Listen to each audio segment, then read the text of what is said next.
Picture it. You've got the job offer, and now you're looking at the compensation package. Your brain is filled with so many thoughts about whether or not it's a good offer or what could make it a great offer. What do you ask for? Where can you negotiate? What's fair and reasonable versus asking for everything you want? What's a mid career professional like you to do? This week's guest is here to help you negotiate the job offer and examine it from both sides of the table. In a moment, you will meet Kate Dixon, salary negotiator and services pricing coach, who's here to talk to you about negotiating your next job offer and how you can show up and they can pay up. Let's get started.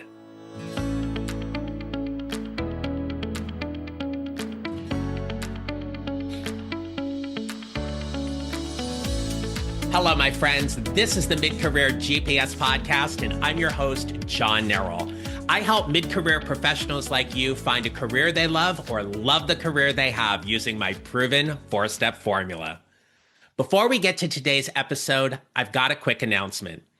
Last week, we celebrated the 300th episode of the Mid-Career GPS podcast, and I want to thank you.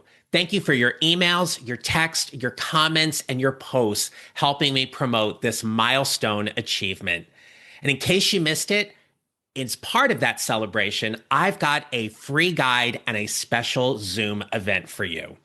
You can visit johnnerrill.com/resources or check the show notes to download your free guide, 10 must-listen episodes to help you navigate what's next, celebrating 300 episodes of clarity, confidence, and career direction.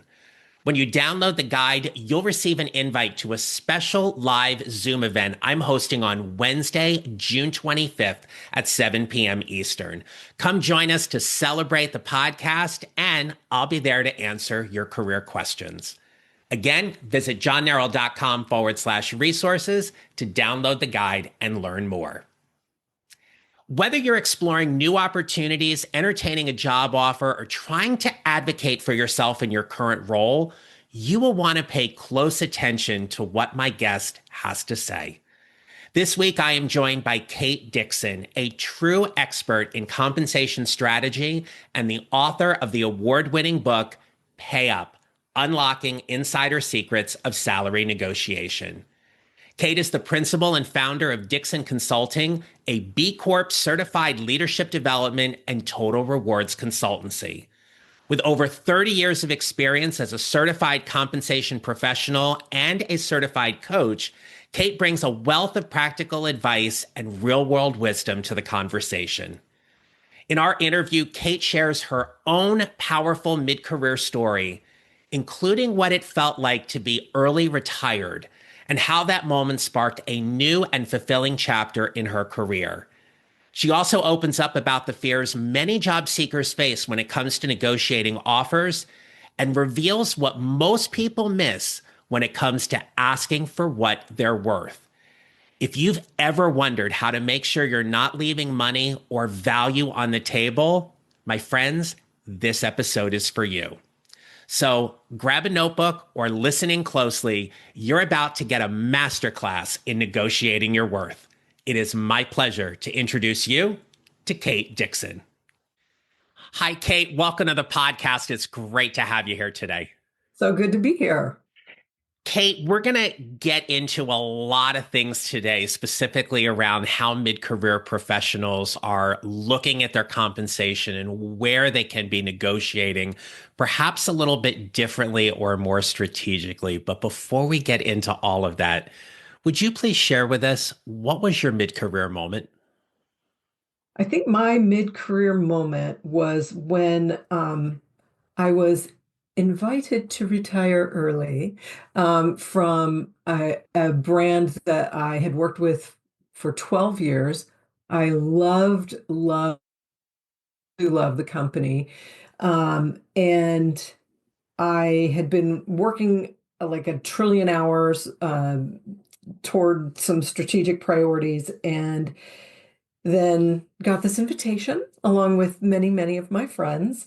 And I saw that as a sign that I needed to restart my consulting practice. I had a consulting practice when my kids were young, and then went back into corporate America, and then got early retired, and that as a sign to go back and do my own thing again, and an invitation for that.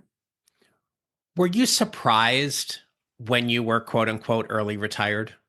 I was because our department had been traditionally underfunded and understaffed according to all benchmarks, and so it was, and compensation is not something that just grows on trees. So in terms of people who do this work, so I was a lot more surprised than maybe I should have been. Well, I really appreciate you sharing that because we know so far as we're almost halfway through 2025, and it kind of jolts me to say that a little bit because there are times when I feel like this year is going very slowly and other times when I feel like it's going rather quickly. But what we're seeing in the job market, both from those people who are civil servants and federal and government employees, as well as to those who are corporate employees and nonprofit employees, that this conversation around taking early retirement, or be it being laid off or rift, is something which we have seen is happening to a lot more people than what perhaps many thought at the beginning of the year. Mm-hmm. Yeah. And so when you sit there and you look at how your work life as well as your personal life kind of dramatically changes in that you no longer have a job, walk us through a little bit about why it was so important for you to go back to your consulting role and your own private practice to go and relaunch that again, maybe in a different way. I think for me, it's a different choice than a lot of the folks who got laid off at the same time that I did. I mean, several of us went on to start businesses, and several of us went to other corporate careers or nonprofit careers, and I think it really depends on what it is that drives you. I love being an entrepreneur. That's something that I started four different successful businesses over the course of my life, and have really enjoyed that. Not everybody does, because you have to have kind of a weird combination of um, especially if you're a consultant, you're selling yourself. And so you have to have, this confidence to sell yourself as a product, as well as the paranoia to keep your pipeline full of work. So it's kind of a unique situation. I love it. I love the creativity that it provides. I love being able to choose my own clients, which is fantastic. But, again, it's not something that's for everyone. But being in that kind of moment, that inflection point, is it's so important to know the kinds of things that really you care about, the things that you want. And some folks love that risk taking and some folks don't. And both choices are great choices. Absolutely. And when we've talked before today's interview, but in learning more about you and getting to know you, I think the one thing we can fairly say with practical, if not utmost certainty, is that money is important. Right? Yes. Money is important. It allows us to do a lot of things. And whether it is a primary driver for someone listening today or not, we have to acknowledge that how we are paid for our services and how we are compensated is important. Mhm. As a compensation consultant, tell people what exactly you do. Well, primarily, so I have a portfolio of different things that Mhm. I do in my work, but with compensation consulting, we're essentially helping organizations figure out how to pay people. So sometimes that's in the form of executive compensation. Sometimes that is in the form of creating job architectures and salary structures. Sometimes it's about incentive programs. Sometimes it's about consulting with boards. We do all kinds of different things, and that's what makes it more fun for me. The other portfolio of things that I do coaching because I'm a certified coach. So I do salary negotiation coaching, services pricing coaching for people like me who are consultants or freelancers and that kind of stuff. And I also do executive coaching, which is kind of the traditional coaching that a lot of people think about. So when we think about that mid-career professional Hmm. who is entertaining a job offer, they Yes. find our conversation, they're thinking about negotiating that job offer. Hmm. I want to take us through two different examples of a mid-career professional who is finalizing their job offer, their compensation package, and everything. So we'll take person one. Okay. They are they are hesitant, fearful, or trepidatious about asking for something additional in their salary negotiation for whatever reason. It may be because they've been out of work for a while, they really like the job, they don't want to push the boundaries. And so, for that person in particular that is looking at the job offer and thinking they should just go ahead and accept it, Hmm. and I know this is a rather broad example, but for those people who are thinking, I'm just going to go ahead and accept it, what are some of the things you could highlight that they might potentially be missing when it comes to their salary negotiation? Well, research shows that people who do salary negotiation, about 80% of them wind up getting something. And it may not be in base pay, it may be something, some other kinds of thing that they get. Maybe they get a little bit higher bonus or a sign-on bonus or something like that. But those odds are pretty good. And my biggest number one tip is don't be a jerk. And the kind of opposite of that, and because people, I think people see this stuff on TV, and they're like, I just have to be a hard hitter. They need to see that I can, really go in there and Mhm. stake my claim. But in reality, because I've been on both sides of this equation, right? In reality, it really needs to be a collaborative problem solving. This is a business problem, right? The business problem is they want to hire you and you want a higher salary or, better benefits or something, right? So that's a business problem. And if you can treat it less emotionally, and more like solving a business problem and being collaborative and seeking solutions and making sure that there are, multiple ways for you to get what you need, then, again, a lot of the things that we really fear about, like, kind of go away. So, staying with that same scenario, and I loved how you phrased about not being a jerk because it's so true, right? I can appreciate that as well in my experiences too.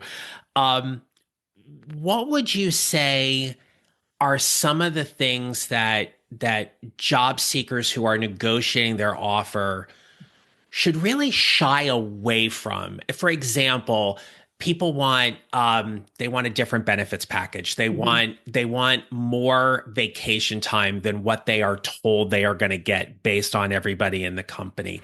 Is there anything like that that you would say is kind of a waste of their time to negotiate around, or is anything fair game? Well, I don't want to say never Mhm. do any particular thing, but in general, if you're with an established company or going to an established company, things like the benefits package is not going to be negotiable. Again, you should know as much as you can about it, but things like retirement contributions, not negotiable. Things like benefit premiums, not negotiable. And so you may as well not spend effort there. What typically people do get some movement on are things like base pay, um, sign-on bonuses, and we can talk a little bit about what kinds of things you should be thinking about with sign-on bonuses. But sign-on bonuses, start date, negotiating your start date. Sometimes, if you're not able to make the kind of progress that you want to on your cash compensation, you might be able to negotiate. some money toward development, things like that. Those tend to be things that you can and probably should try to negotiate. Because again, the odds of you getting something are reasonably good. And I do think that it's a good thing for both the potential employee and the potential employer when the candidate does negotiate. Because again, you as the candidate are really acting in the power that you have, and you do have power because they wouldn't have offered you the job if they didn't want you. Yeah. um, and and so you're acting in your power, but you're also showing them who you are as a leader and as an employee. And that is solid gold. So, again, if you're approaching this like a collaborative problem that you're solving, and you're working with HR, even if you don't get anything, you still have created a little bit of a relationship with somebody who might be an ally later on when you come to the company. And when you treat your recruiter or your HR rep well, that I can promise you is going to have knock-on consequences that are really good for you when you get to the organization. Because again, these folks are going to be talking to the hiring manager and go, oh, wow, John, I'm telling you, it's such a great hire. We're so lucky to get him. That can help you way more than even getting, a $10,000 increase in your base pay. That's such a great point. And I think oftentimes people may forget that it is that relationship building across the entire hiring process Mhm. that can really help or hinder not only whether you get the job offer or not, but what happens when it comes to negotiating. So I really appreciate Absolutely. you calling that out. Yeah. So Kate, let's take a look at the second type of person. Okay. Okay. So they've got this job offer.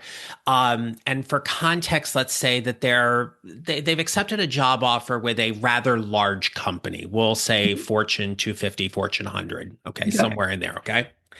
And they're mid-level, senior level type position. And they're looking at their compensation package and they're saying, it is going to be nothing for them to throw me an extra 40 or $50,000 into this compensation package. I'm worth it. I deserve it. I'm going to ask for it, and I am not going to back down. Thinking about that type of scenario, Mhm. what could you tell us might potentially be helpful or hurtful for them with that mindset going into their negotiation? First of all, I would say this is not the Hunger Games, so let's not treat it like it is. It's like it's not Highlander. There can only be one, right?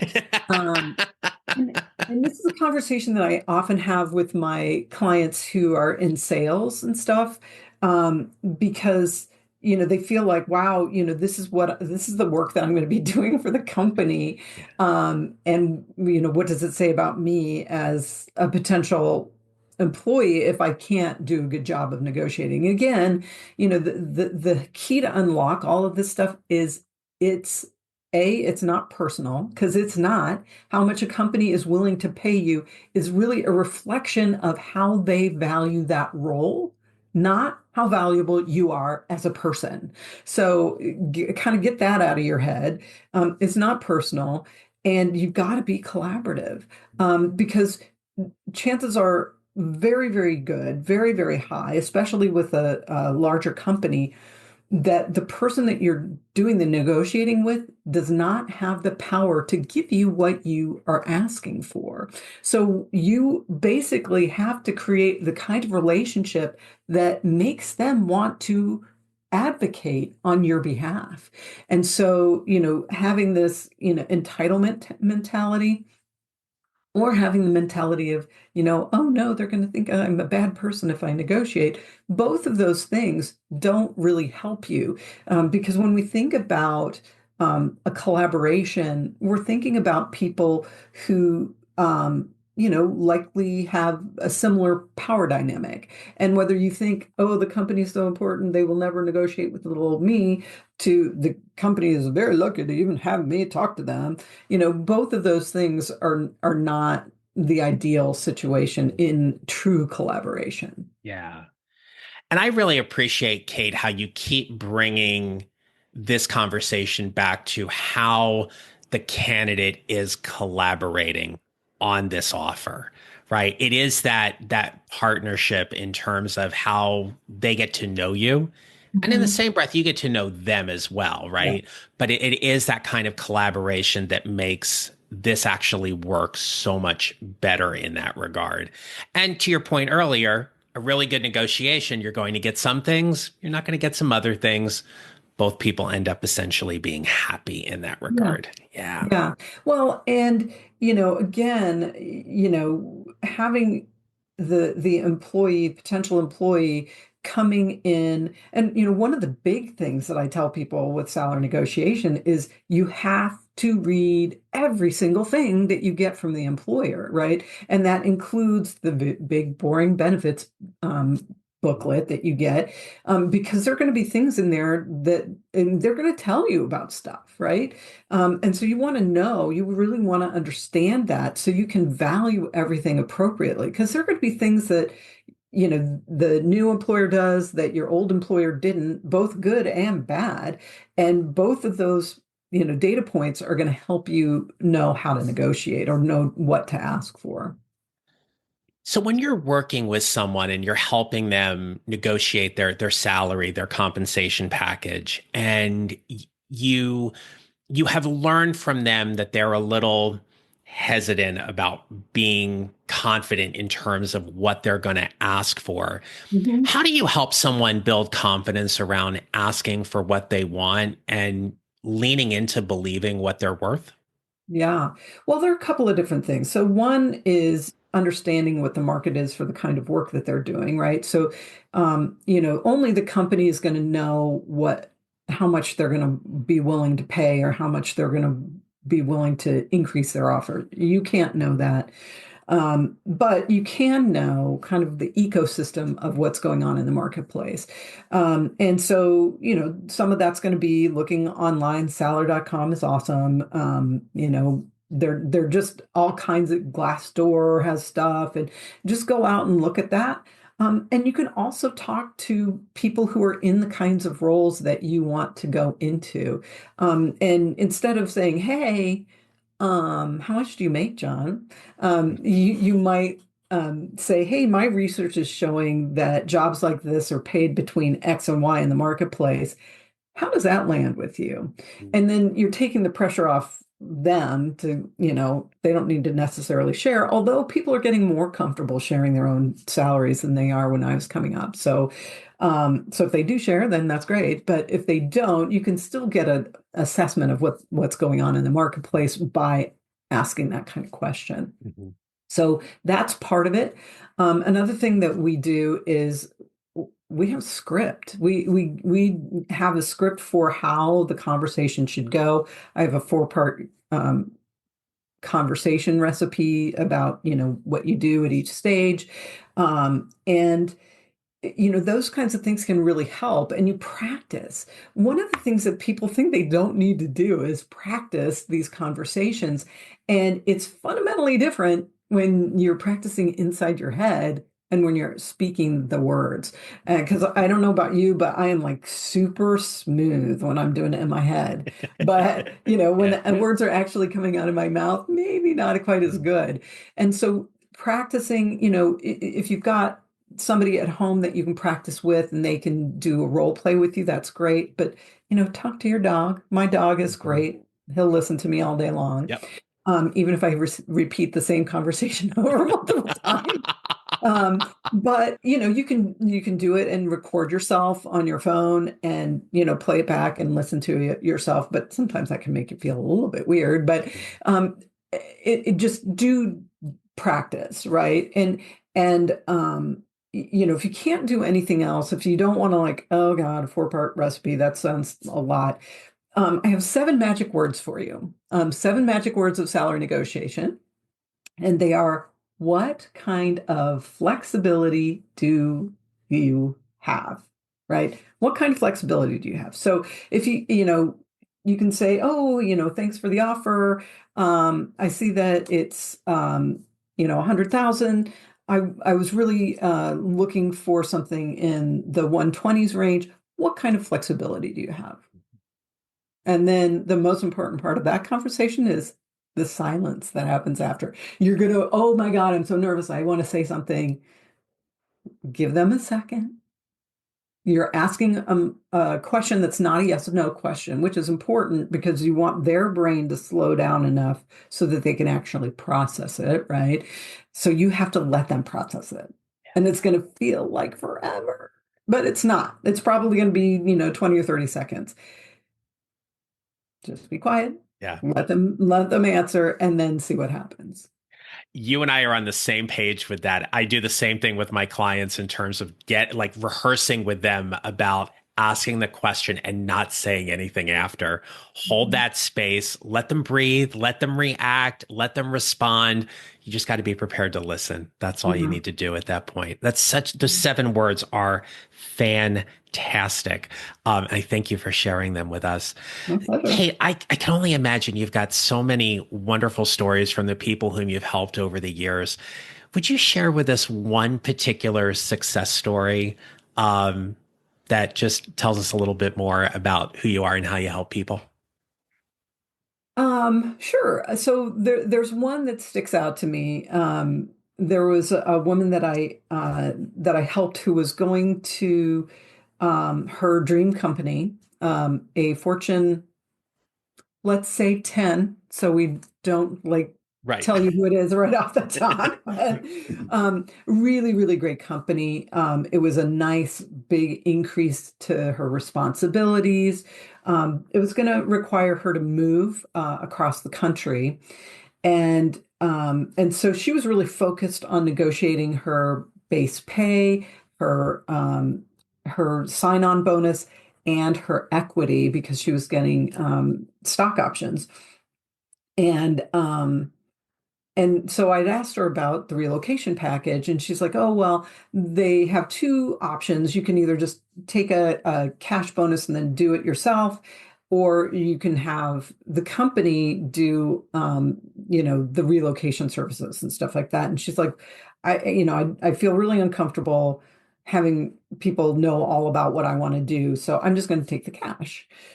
And so I read all of, the relocation policy and a number of different things and said to her, well, here's what happens if you do use the relocation services versus if you don't. And we kind of enumerated the costs of moving if she didn't take the reload Hmm. policy. And it was going to save her like I think it was over $30,000 to use their relocation services rather than to just take a bonus and pay the cost out of that bonus. So I was delighted to be able to do that. And then we also were able to get her some more on the cash and equity side, which seeing what their stock price did in the 3 years after we did that negotiation was a really great move for her. Wonderful. So I think that was kind of nice because it was kind of all encompassing. But Mhm. we've had so many great success stories with my clients. I'm so proud of them because I can coach them and tell them what to do and stuff. But bottom line, they're the ones in these conversations, and so I love it Yeah. when they do what they are coached to do and they get the kind of results that they were dreaming of. So That's the power of coaching. mhm. Like I said, and to really get them to stand in their own power, their own Yes. confidence and everything to go ahead and do that. That's phenomenal. So That's the best thing. That's why it we love is. coaching so Yeah, much. absolutely. So Kate, we're going to start wrapping up here. You've shared so many wonderful things with us today, and I really appreciate it. But as we start wrapping up, what advice would you give someone listening today to help them build their mid-career GPS to whatever's next for them in their careers? I think the big thing is to really know yourself, know the kinds of things that you value, know the kinds of things that light you up, and because when you know yourself, you're going to know whether a new company is going to meet those needs that you have of your, have that value alignment. You're going to know if going out on your own is going to be aligned with who you really are. And when you do start your company, you'll know whether your clients are in alignment, and that's really important as well. So that self-knowledge, um, any time that you can spend really understanding yourself better is time well spent. Thank you for that. So, Kate, if anyone wants to reach out, connect with you, find you, learn more about you and what you do, I'm going to turn the mic over to you. Please share with us all the great places where people can find and connect with you. Okay, so my website is Kate Dixon, KateDixon.org. So katedixon.org. I've got lots of blog posts that have really specific information about salary negotiation. You can get to that for free. I have a book, and you can see it like right over my head called Pay Up, and you can buy that anywhere books are sold. And I'm on LinkedIn at Kate Dixon Coach, and I'd love to connect with your listeners. I will make sure all of that is in the show notes. But, Kate Awesome. Dixon, thank you so much for adding to this conversation here today. It was really great having you on the show. Thanks for being a great guest on the Mid Career GPS podcast. My pleasure. Thank you. All right, my friends. So Kate and I set an intention today for our conversation, which was she wanted to leave you with some immediate tips that you could take action with. There are three things I want to call out in summation. So the first one is that in your negotiation, this is an opportunity to show them who you are. And don't be a jerk, right? How you show up in this conversation is so important because, to Kate's point, you are collaborating and solving a business problem, right? The second thing is this isn't personal. This is about where they see the value in the role, not in the value in you per se. So when you think about negotiating your salary, go back to what Kate said about using websites like salary.com and Glassdoor and leveraging your network, about getting as much salary information as you can to help you best prepare for that conversation. And the third thing was her 7 magic words. What kind of flexibility do you have? Can you imagine asking that question during a salary negotiation? What kind of flexibility do you have? And then waiting to hear their response. What would that feel like for you to show up and ask that question in any interview or after you've gotten the job offer? So until next time, my friends, remember this: you will build your mid-career GPS 1 mile or 1 step at a time, and how you show up matters. Make it a great rest of your day. Thank you for listening to the Mid-Career GPS podcast. Make sure to follow on your favorite listening platform. And if you have a moment, I'd love to hear your comments on Apple Podcasts. Visit johnnerrell.com for more information about how I can help you build your mid-career GPS, or how I can help you and your organization with your next workshop or public speaking event. Don't forget to connect with me on LinkedIn and follow me on social at John Nerrell Coaching. I look forward to being back with you next week. Until then, take care, and remember, how we show up matters.